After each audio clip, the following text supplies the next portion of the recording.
할렐루야.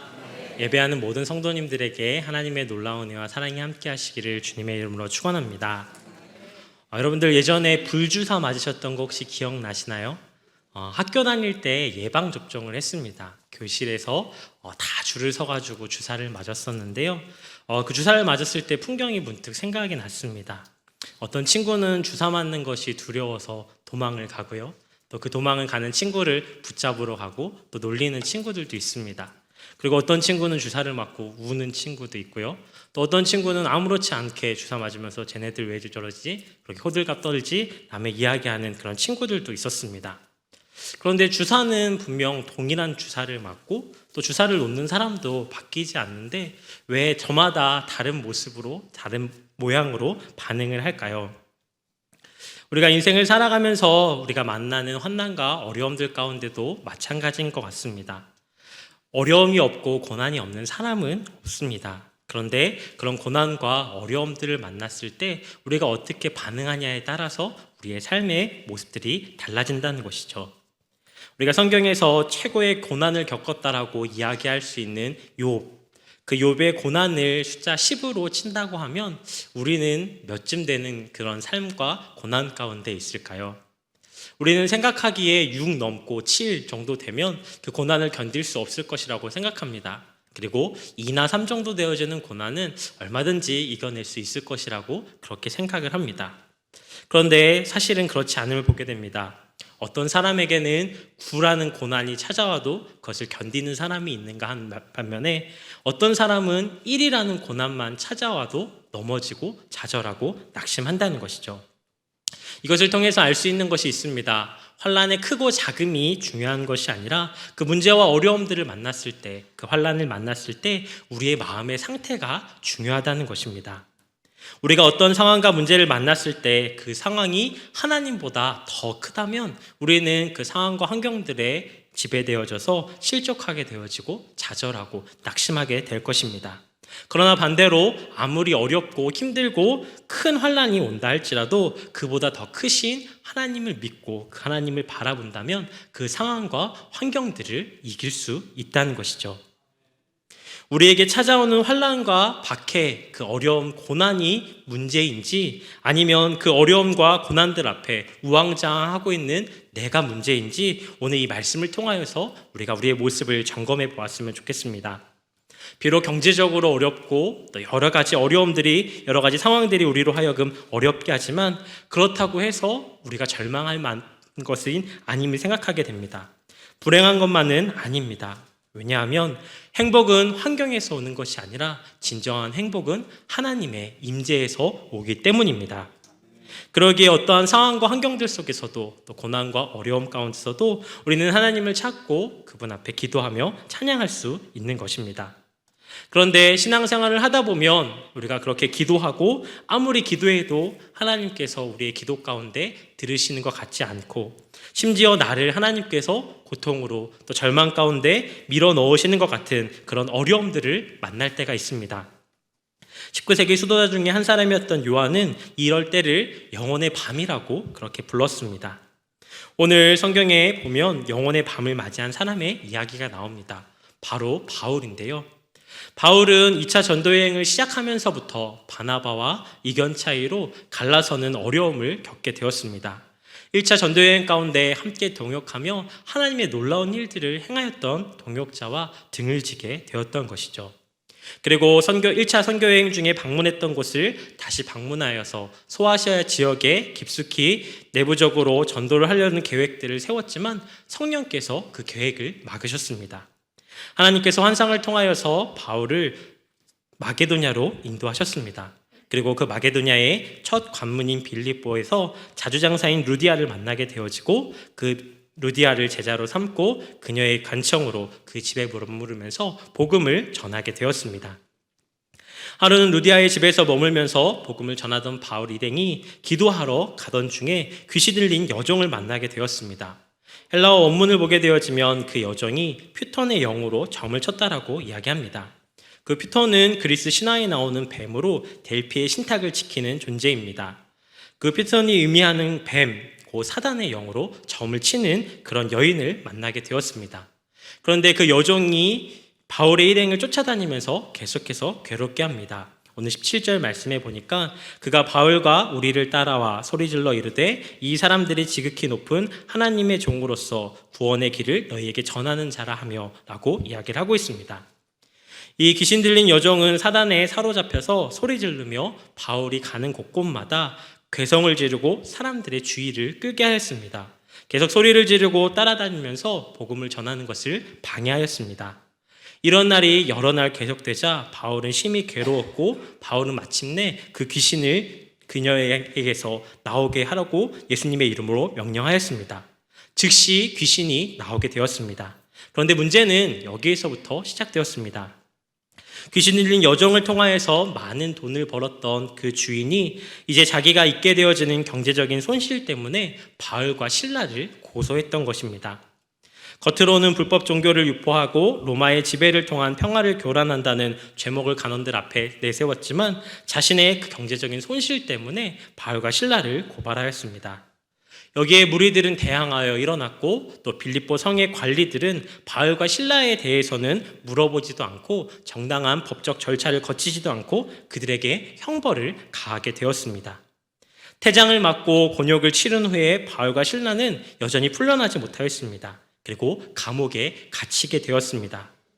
상관들은 간수들을 불러서 든든히 지키라고 명령하였고 그 명을 따른 간수들은 감옥 깊숙한 곳 지하에 바울과 실라를 투옥시키고 도망가지 못하도록 발에 착고까지 든든하게 채웠습니다.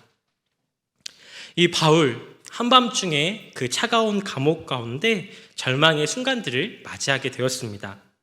하나님을 위하여서 복음을 전하기 위하여 이방인의 사도가 되어지기 위하여 그렇게 노력하며 애쓰며 사역하였던 바울의 모습, 처음부터 쉽지가 않았습니다. 2차 전도여행을 시작하며 바나바와 헤어지고 또 원하는 대로 계획들이 되어지지 않는 상황과 환경들, 그리고 하나님의 인도하심과 성령의 강건하심으로 마게도냐, 빌립보에 도착을 하였는데 자신에게 주어진 상황과 환경들은 차가운 창살에 들여져 있는 감옥 가운데 처해져 있게 되었습니다.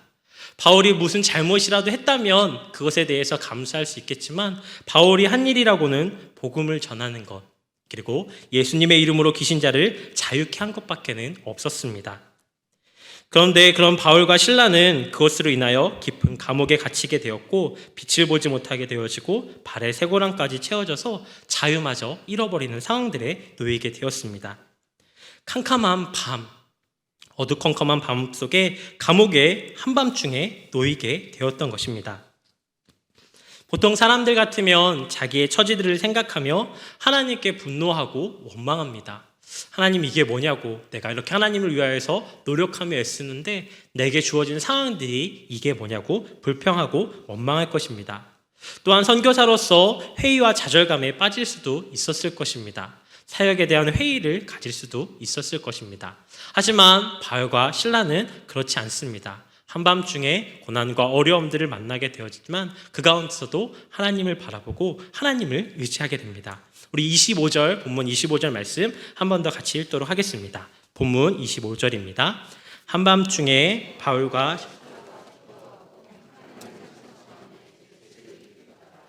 아멘. 바울과 실라가 그 감옥 가운데 했던 일, 불평과 원망을 해야 맞는 것 같은데 그 속에서 하나님을 찬양하고 기도했다라고 성경은 기록하고 있습니다.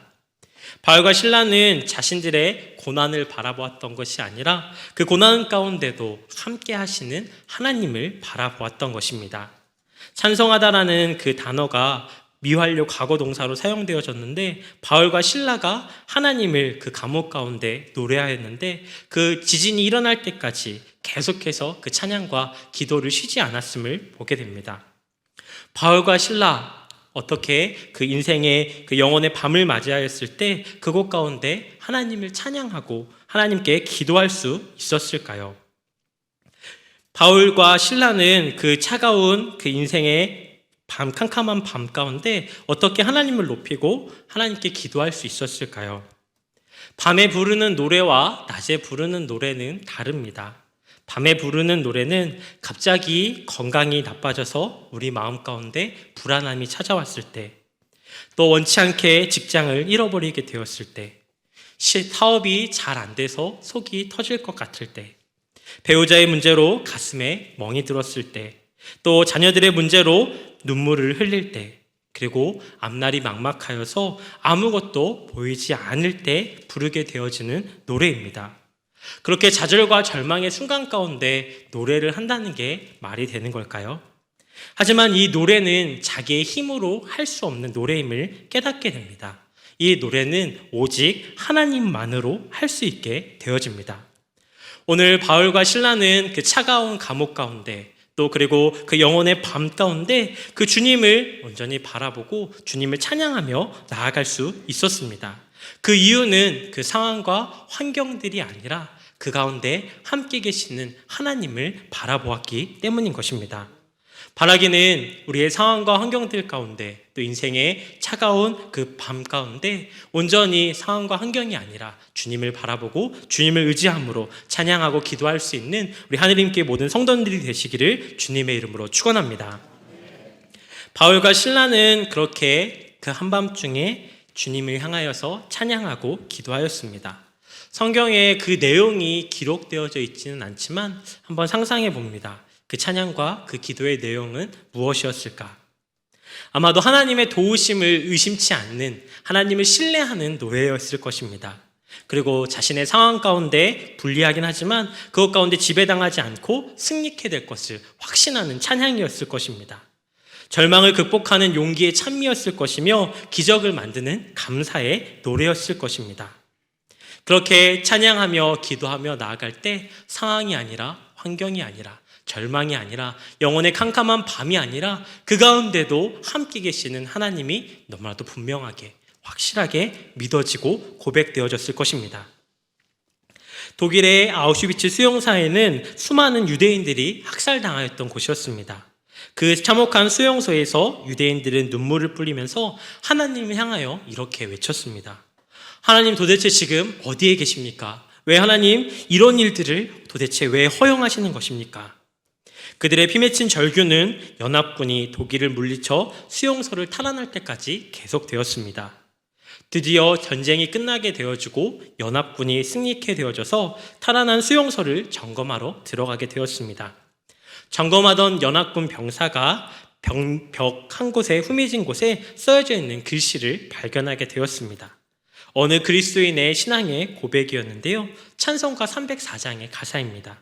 그 크신 하나님의 사랑 말로 다 형용 못하네.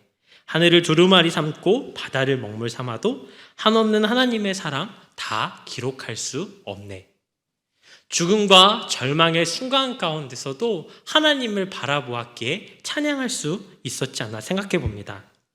지옥과 같은 수용소에서 죽음만 기다리고 있었던 이 유대인은 하나님의 사랑을 찬양하고 하나님을 온전히 신뢰하며 붙들었기에 그 절망의 수용소 가운데서도 하나님의 한없는 사랑을 찬양하고 높일 수 있었던 것입니다. 그런데 그 연합군 병사의 또 눈에 한 줄 마지막 문장이 눈에 띄게 됩니다. 하나님은 여기에 계십니다.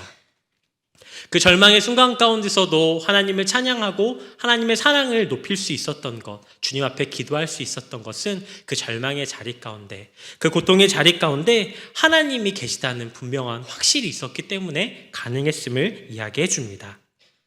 오늘 여러분들의 상황은 어떠신가요? 낮의 상황인가요? 밤의 상황인가요? 우리가 사망의 음침한 골짜기를 다닐지라도 해를 두려워하지 않고, 또 메마른 광야에서도, 또 넘실거리는 그 풍랑 가운데서도 두려워하지 않을 수 있는 이유, 그리고 그 가운데서도 하나님을 찬양하고 기도할 수 있는 이유는 단 한 가지입니다. 그 고난과 그 고통의 자리 가운데 하나님께서 우리와 함께 계시기 때문입니다.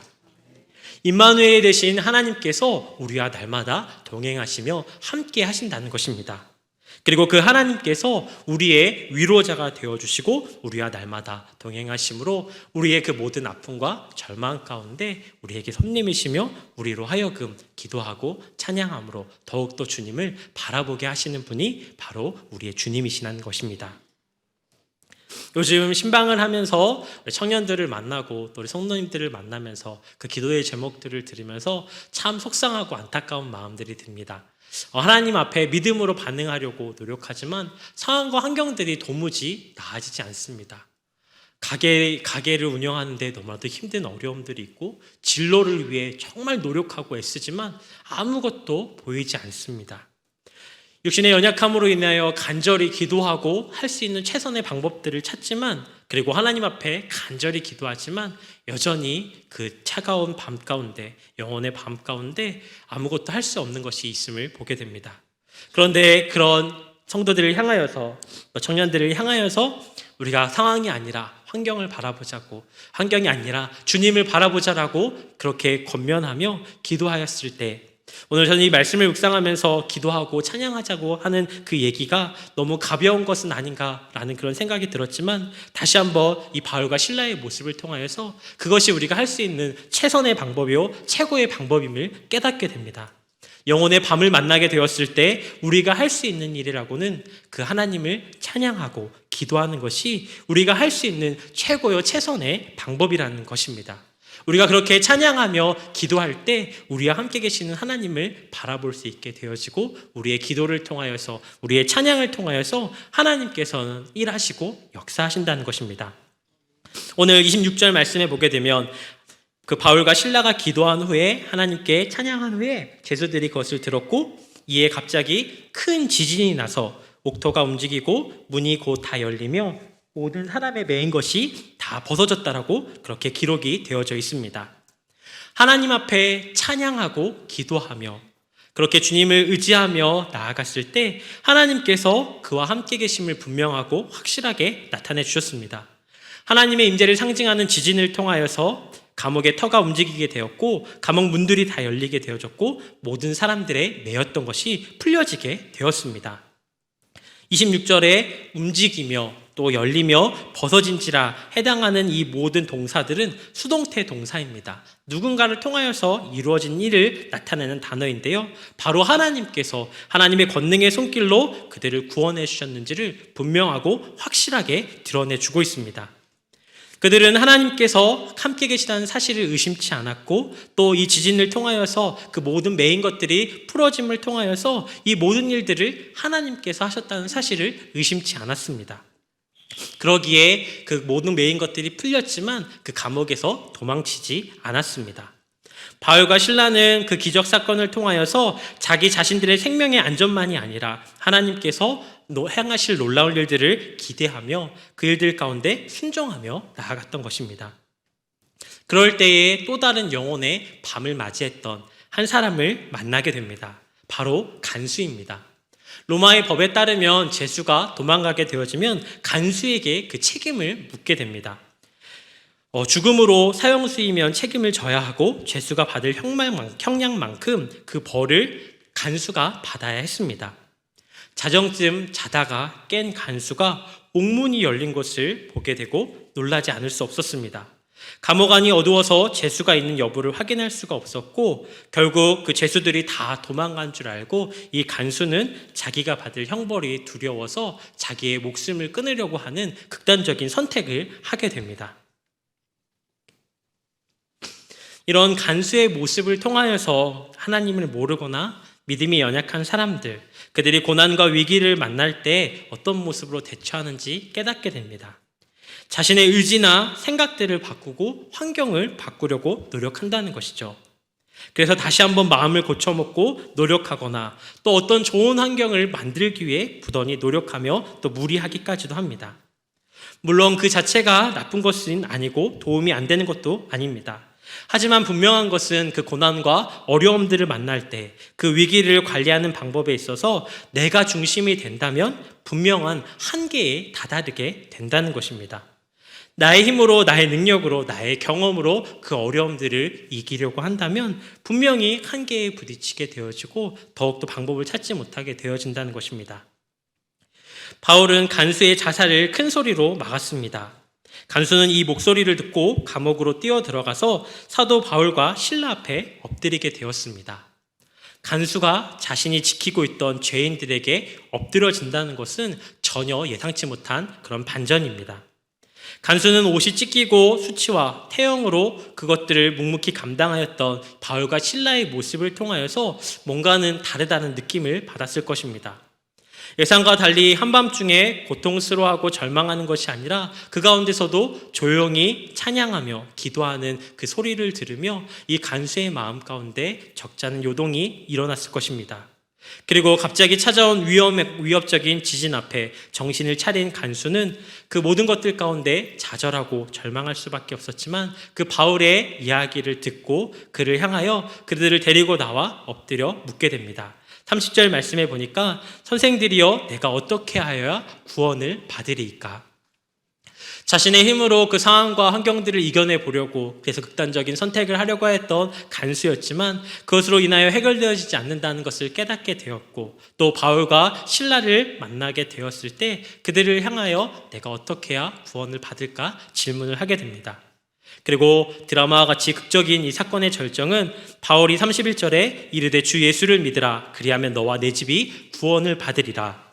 이렇게 바울이 고난 가운데도 복음을 증거함으로 그리고 그 바울이 전한 복음을 간수와 간수의 모든 가족들이 받아들이므로 오늘의 성경의 이야기들은 해피엔딩으로 마무리가 되어집니다. 그런데 그 바울의 모습, 그 자신도 그 한밤중에 그 절망과 고통의 자리 가운데 있었던 바울인데 그 바울이 그 하나님의 일하심과 역사하심 앞에 찬양하며 기도하며 나아갈 때 그 바울을 통하여서 또 귀한 생명을 구원하시고 귀한 영혼들을 세우시는 하나님의 축복의 통로로 사용되어짐을 오늘 성경을 통하여서 우리는 발견하게 됩니다. 그렇게 지진과 함께 극적인 구원의 역사가 지나고 그 캄캄했던 밤이 새롭게 밝게 되었습니다. 감옥에서 나온 바울과 실라는 형제들이 염려하고 기도하고 있는 루디아의 집으로 가게 됩니다. 그곳에 있는 형제들을 위로하게 됩니다. 우리가 같이 읽지는 않았지만 40절 말씀에 보면 두 사람이 옥에서 나와 루디아의 집에 들어가서 형제들을 만나보고 위로하고 간이라라고 이야기하고 있습니다. 죽도록 매를 맞고 감옥에 갇혔던 사람, 고생을 했던 사람이 누구였죠? 바울과 실라였습니다. 그런데 그렇게 매를 맞고 고생을 했던 바울과 실라가 오히려 위로를 받고 그렇게 해야 할 텐데 오히려 그 바울과 실라가 루디아의 집에 있는 일행들을 향하여서 그들을 위로하고 있다는 것입니다. 왜 그 형제들을 위로하였을까요? 아마도 빌립보에서 예수를 믿게 된다면 바울과 실라가 겪었던 것처럼 그렇게 복음을 전하다 매를 맞게 되어지고 옥에 갇히게 된다는 것을 보면서 아마 그곳에 있었던 사람들은 많은 고민과 걱정들을 하게 되었을 것입니다. 예수를 믿는다고 이렇게 고난을 당하고 어려움을 당한다면 나는 정말 그 예수를 믿을 수 있을까? 왜 하나님께서는 이 세상을 창조하시고 모든 만물을 만드신 분이신데 자기의 종들이 그렇게 죽도록 고생을 하고 어려움에 처하도록 내버려 두시는 것일까? 아직 믿음이 여린 그 빌립보에 있었던 성도들은 그렇게 고민을 하고 걱정할 수도 있었을 것입니다. 그러기에 바울과 실라는 즉시 그들을 찾아가서 그들을 위로하고 격려합니다. 뭐라고 그들을 위로했을까요? 아마도 그들은 고난 가운데 함께 계시는 하나님을 증거하고 전하지 않았을까 생각합니다. 매를 맞고 감옥에 갇혔을 때 하나님께서 그들 가운데 어떤 은혜를 주셨는지 분명하게 전했을 것입니다. 그리고 하나님께서 나타내신 기적들을 이야기하고 증거했을 것입니다. 그리고 이 일로 통하여서 빌립보의 어린 신자들이 더욱더 분명한 신앙과 믿음을 가지고 하나님을 바라고 의지하며 나아가기를 바라는 마음으로 그들을 위로하고 격려하며 하나님을 찬양하고 하나님을 높이는 모습을 끝까지 이 믿음의 사람이었던 바울과 실라는 보여주고 있습니다. 혼자서 자신의 무거운 짐을 감당할 수 없어서 자결하려고 하였던 그런 간수의 모습, 도무지 벗어날 수 없고 괴롭고 그 처한 상황 가운데서도 오히려 하나님을 찬양하고 기도하였던 바울과 실라의 모습, 이 두 어두움을 만나고 그 영혼의 깊은 밤 가운데 만났던 이 두 사람의 모습들 가운데 우리들의 모습은 어디에 더 가까운지 오늘 말씀을 통하여 들여다보았으면 좋겠습니다. 둘 다 분명한 영혼의 어두운 밤을 만나게 되었습니다. 하지만 그 결과는 너무도 다르고 분명하게 차이가 났습니다. 그것은 바로 다름 아니라 어떤 큰 고난과 역경이라 할지라도 복음을 받아들인 그리스도인들은 믿음 없는 간수처럼 좌절하는 것이 아니라 하나님이 계신 것을 믿고 그 절망과 좌절의 순간 가운데서도 그 하나님을 바라보며 찬양하며 그 하나님 앞에 기도하는 모습을 통하여서 하나님의 영광을 나타내야 하는 것이 우리에게 맡겨주신 주님의 사명이라는 것을 깨닫게 되기 때문입니다. 오늘 우리는 어떠한 모습으로 주님 앞에 서 있습니까? 사람은 누구나 고난을 당하게 됩니다. 그리스도인들 역시 예외가 아님을 보게 됩니다. 특히 믿음으로 반응하려고 노력하며 애쓰는 그런 성도들이 당하는 고난을 볼 때 그 이유를 알지 못해 답답하고 속상할 때가 있습니다. 그러나 오늘 말씀을 통하여 깨닫고 분명하게 붙들게 되어지는 것은 그리스도인들은 그러한 고난 속에서 하나님을 바라봄으로 하나님을 찬양하고 기도해야 한다는 것입니다. 그럴 때 하나님께서 그 기도와 찬양을 통하여서 놀라운 기적을 일으켜 주신다는 것입니다.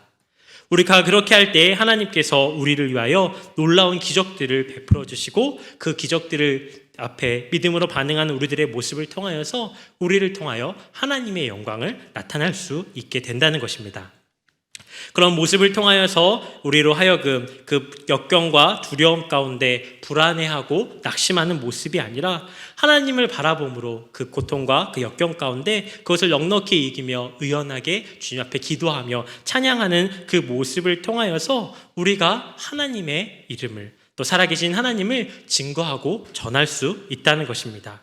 그리고 그렇게 역경 속에서 승리의 찬송을 부르며 하나님의 기적을 맛보며 나아갈 때 우리는 하나님의 살아계심, 여전히 우리를 지키시고 보호하시는 우리와 함께 하시는 임마누엘의 주님을 분명하고 확실하게 깨달을 수 있다는 것입니다. 여러분들의 삶은 지금 어떤 모습 가운데 있습니까? 영혼의 깊은 밤 가운데 주님을 더욱더 의지하고 찬양하며 기도할 수 있는 우리 하느님께 모든 성도들이 되시기를 주님의 이름으로 축복합니다. 바울과 신라가 그렇게 주님 앞에 기도하고 찬양할 수 있었던 이유, 그것이 무엇일까요? 오늘 말씀을 보게 되어지면 그 바울과 신라가 빌립보에 들어가서 가장 먼저 했었던 일이 기도하는 것을 찾았음을 보게 됩니다. 그리고 이 귀신 들렸던 여종들을 만나게 되어졌던 것도 기도하러 가던 중에 만나게 되었습니다. 그리고 인생의 영혼의 차가운 밤을 맞이하였을 때도 하나님 앞에 찬양하며 기도할 수 있었습니다. 그것은 자신의 삶을 통하여서 기도하며 찬양하며 하나님을 바라고 하나님을 의지하기 위해 날마다 노력하고 애쓰며 나아갈 때 비로소 어떤 고난과 어려움들이 우리 앞에 닥친다 할지라도 나는 하나님을 신뢰하며 나와 함께 계신 하나님을 붙들며 찬양하기로 기도하기로 결단하였기 때문이고 그렇게 믿음으로 반응하였을 때 함께 계시는 하나님을 온전히 바라볼 수 있었기 때문입니다. 오늘 우리도 그렇게 주님을 바라보며 주님을 의지하며 나아갈 수 있는 저와 여러분들이 되시기를 주님의 이름으로 축복합니다. 중국에서 문화혁명이 일어나서 선교사들이 다 추방을 당하게 되었습니다. 모두 중국을 떠나게 되었습니다. 마지막으로 남은 선교사님이 그 제자훈련을 하던 중국인 성도를 향하여서 그와 함께 마지막 찻잔을 기울이며 함께 교제하며 이야기합니다. 앞으로 많은 환난과 어려움들이 있을 텐데 이것을 견딜 수 있겠습니까? 그랬더니 그 중국인 성도가 가만히 차를 보면서 이렇게 대답합니다. 선교사님, 차가 뜨겁죠? 그 티백을 보여주며 이야기합니다. 이 티백이 뜨거운 물 속에 들어갔다고 해서 그 맛을 잃나요? 아닙니다. 아마도 뜨거운 물 속에서 진짜 맛을 낼 수 있을 것입니다. 두고 보십시오. 저는 이 신앙이 진실이라는 것을 이 환난 속에서 주님 앞에 입증해 보이겠습니다. 라고 이야기를 했다고 합니다. 문제가 크고 힘들고 어려울 때, 우리의 힘으로 도무지 해결하고 할 수 없을 때 우리는 비로소 우리의 연약함들과 부족함들을 깨닫게 됩니다. 그 가운데 좌절하고 낙심하고 절망하기도 합니다. 하지만 우리가 가만히 상황이 아니라 환경이 아니라 주님을 바라볼 때 그 고난과 절망의 순간 가운데도 함께 계시는 주님을 바라볼 수 있게 된 것입니다. 영혼의 밤을 맞이하였던 바울과 신라 그리고 간수, 그들은 바라보는 것이 달랐습니다. 바울과 신라는 철저하게 하나님의 관점으로 모든 것들을 바라보았습니다. 그래서 함께 계신 하나님을 바라볼 수 있었고, 그러기에 그 고난과 영혼의 캄캄한 밤에서도 하나님을 찬양하며 기도할 수 있었습니다. 반면 간수는 자신의 관점만을 바라보았습니다. 자신의 경험과 자신의 방법만을 의지하였기에 모든 것들을 포기할 수밖에 없었습니다. 오늘 영혼의 밤을 맞이하였던 바울과 이 간수의 모습을 보면서 우리가 그 영혼의 밤 가운데 어떤 모습으로 살아야 하는지 성경은 우리에게 분명하게 알려주고 있습니다.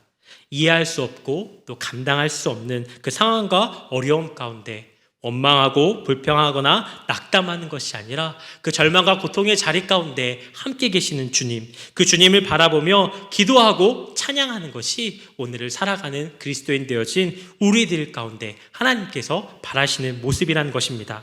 그렇게 고난과 절망 가운데 태연히 주님을 바라고 찬양하며 기도하는 그 모습을 통하여서, 그리고 그 기도와 찬양을 통하여서 드러난 하나님의 역사 가운데 그 모습을 통하여서 불신자들에게 하나님의 살아계심, 하나님의 놀라운 역사들을 보여줄 수 있다는 것이죠. 여러분들은 어떤 믿음의 반응을 하기 원하십니까? 무엇을 바라보기 원하십니까? 오늘 바울과 실라처럼 그렇게 인생의 한밤중에 그렇게 하나님을 찬양하고 하나님을 높이며 나아갈 수 있는 우리 하느님께 모든 성도들이 되시기를 주님의 이름으로 축복합니다. 야고보서 5장 13절 말씀입니다. 너희 중에 고난당하는 자가 있느냐? 그는 기도할 것이요. 즐거워하는 자가 있느냐? 그는 찬송할지니라. 우리의 절망의 순간 가운데 함께 계신 하나님을 바라보며 믿음으로 반응하고 찬양하며 기도하며 나아갈 수 있는 우리 하느님께 모든 성도들이 되시기를 주님의 이름으로 축복합니다.